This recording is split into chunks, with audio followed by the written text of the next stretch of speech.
For the latter half of the 20th century, the United States served as the architect and primary steward of the liberal international order.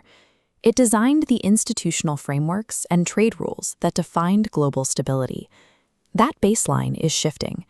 The U.S. remains a preeminent power, but operates as a rogue superpower, pulling away from multilateral constraints, leaving a structural void. Beijing is filling that void, radiating geopolitical influence through trade to target isolated nodes like Australia and South Korea. Analysts define this strategy as predatory liberalism. It is the weaponization of market access. Beijing treats its massive domestic market as a tool of coercion, ignoring international trade norms to exert pressure on foreign governments. The erosion of U.S. multilateral guarantees means allied nations now face this pressure alone. Without a coordinated counterstrategy, these states remain structurally exposed to unilateral economic strikes. There is a professional consensus that China's market power is absolute. Many security analysts argue that Beijing's scale creates an asymmetric reliance that trading partners simply cannot overcome. This dynamic forces governments into two perceived choices: submission to political coercion or the pursuit of total economic decoupling, a complete and costly severance from the Chinese market. This binary logic breaks down when applied to the actual topology of trade. The global network is not a one-way street of dependence, but a web of reciprocal vulnerabilities. This is the concept of vulnerability interdependence.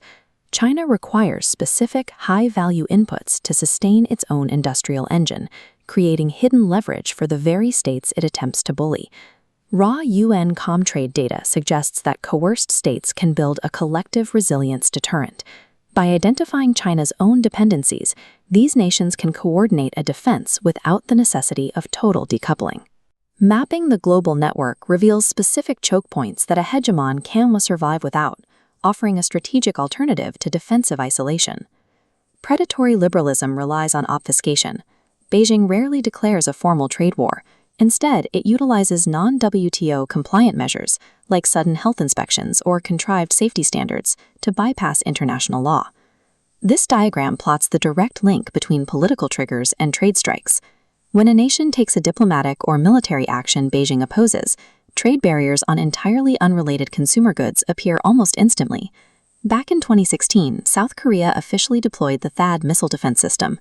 Beijing responded with a $15 billion strike, targeting South Korean tourism and conglomerates like Lotte, until their operations in China were no longer viable. Similarly, when the Nobel Peace Prize was awarded to dissident Liu Xiaobo in 2010, the Norwegian salmon industry faced an immediate and devastating ban, with sales dropping 60% year-on-year. These strikes target the third face of power, the ability to shape a target's perception of their own interests. By destroying specific industries, Beijing forces governments and corporations into proactive self-censorship. Current Western countermeasures, such as reshoring or friendshoring, are purely defensive. They insulate specific supply chains, but do nothing to discourage Beijing's overall use of economic coercion. Defensive insulation allows the aggressor to remain unpunished. Protecting one sector simply encourages Beijing to find a new, unprotected area of the economy to weaponize. UN Comtrade data allows us to map the latent leverage held by China's targets. This matrix filters global trade flows to locate the exact nodes where China is vulnerable. The first parameter is strategic value. We filter out basic consumer goods to isolate irreplaceable intermediary components and luxury items. The second parameter is low substitutability. We isolate goods where China has few alternative suppliers. This bar chart shows the results for the G7 nations and Australia. Collectively, these countries export 395 distinct items to China, where Chinese market dependence exceeds 70%. Look at Harmonized System Code 710610, silver powder. It is an essential component for solar panel production. The data shows Japan controls 90% of China's total global supply. Similarly, for HS code 260400, nickel ores used in electric vehicle battery cathodes, Australia and the Philippines provide a combined 70% of China's total imports. The aggregated trade data shows a consistent pattern. The Chinese industrial machine relies on specific, high-value inputs from the very nations it targets for coercion. We must address the domestic counterargument. Could China simply manufacture these strategic goods itself? We can measure this using the replacement ratio.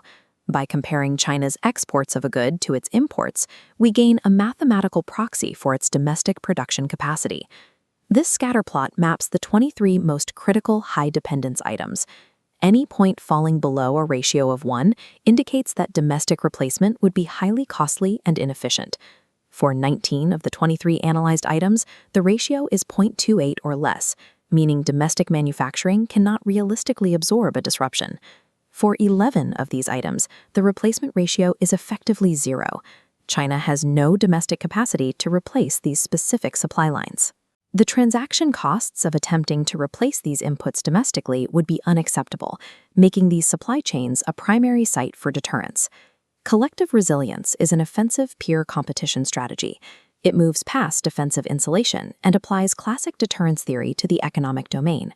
This strategy requires an economic Article 5 commitment. Allies must agree that an attack on one is an attack on the entire trading bloc. If political coercion is deployed against any member, the entire coalition automatically retaliates. They restrict China's access to a curated list of high-dependence choke points. Success depends on overcoming the commitment trap. Larger nations must be willing to endure the initial economic friction and resist corporate lobbying to ensure the coalition remains credible. Building this around a cohesive grouping like the G7 plus Australia provides the necessary political weight to endure that friction. The coordinated threat of sanctioning these choke points changes the cost-benefit analysis in Beijing, preventing economic bullying before it begins. The United States is no longer the sole guarantor of global trade stability. The era of US-led liberal hegemony is over. In this new environment, adversaries will continue to use weaponized interdependence to pursue their foreign policy goals. Total economic decoupling is a strategic myth. It is a mathematical impossibility for most modern economies. Survival requires learning to wield the exact same network choke points and vulnerabilities as our competitors. Economic security in a post-hegemonic era hinges on wielding asymmetric dependencies to enforce the international order.